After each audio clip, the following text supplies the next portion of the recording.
Share बाजार नियामक सेबी जल्द ही कंपनियों पर नई सख्ती करने जा रहा है। नई सख्ती कंपनियों के डिस्क्लोजर नियमों से जुड़ी। डिस्क्लोजर नियम क्या होते हैं? स्पष्टीकरण, कि आप अपनी तरफ से पब्लिक डोमेन में वो जानकारी दें, इनको डिस्क्लोजर कहते हैं। ये नियम गैर सूचीबद्ध कंपनियों पर लागू होंगे। दरअसल अभी गैर सूचीबद्ध कंपनियों के लिए उतने सख्त नियम नहीं है जितने बाजार में लिस्ट कंपनियों के लिए। लेकिन अब ग्रुप की अगर कोई कंपनी बाजार में लिस्ट है और उसका समूह, उस समूह की कोई कंपनी ऐसी है जो लिस्ट नहीं है, तो उससे जुड़ी जानकारी भी मुहैया करानी होगी। सर, क्या जानना चाहता है सेबी इन डिस्क्लोजर नियमों के सहारे? सेबी लगातार बड़ी कंपनियों पे, खासतौर से जो कॉन्ग्लोमरेट हैं, बड़ी कंपनियां हैं, उनके डिस्क्लोजर नॉर्म्स काफ़ी सख्त कर रहा है और उनके बारे में सारी सूचनाएं सार्वजनिक रूप से पारदर्शी करना चाहता है।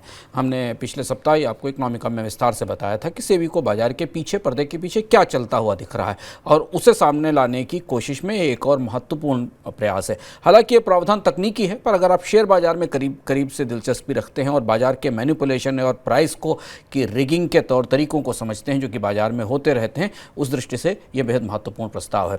सेबी का कहना यह है कि जो बड़े कांग्लोमरेट्स हैं, बड़े समूह हैं, उनके पास दो तरीके की कंपनियां होती हैं। एक ऐसी कंपनियां जो शेयर बाजार में सूचीबद्ध होती हैं और ऐसी कंपनियां जो शेयर बाजार से बाहर होती हैं, लिस्टेड नहीं होती।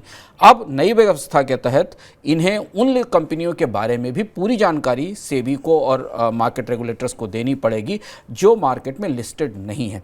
ऐसा इसलिए है जिससे कि पता चल सके कि मार्केट के प्लेयर्स के लिए इन कंपनियों से किस तरीके का जोखिम बनता है या इन कंपनियों में किसी घटनाक्रम में बदलाव से बाजार के निवेशकों के और उस कंपनी के स्टॉक्स या स्टॉक्स जो अलग अलग लिस्टेड स्टॉक्स हैं, उनकी कीमत पर क्या असर पड़ता है।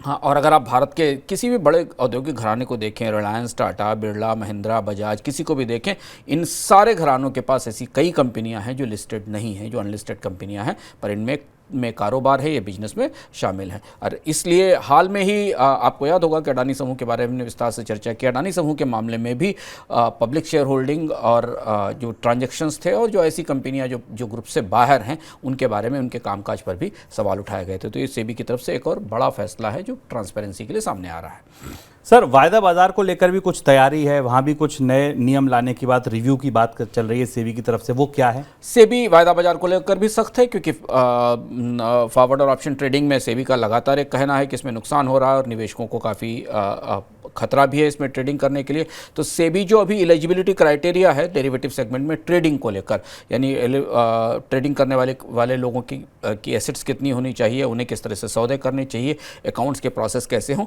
इन्हें भी नए सिरे से बात कर रहा है। हालांकि क्या क्या चेंज आएंगे ये पता नहीं है, लेकिन ये 2018 के बाद से इनमें बदलाव नहीं हुआ है और पहली बार एफ&ओ सेगमेंट में बड़े बदलाव की तैयारी भी सेबी की तरफ से की जा रही है, जिससे कि वहाँ पर ट्रेडिंग के नियमों को पारदर्शी बनाया जा सके।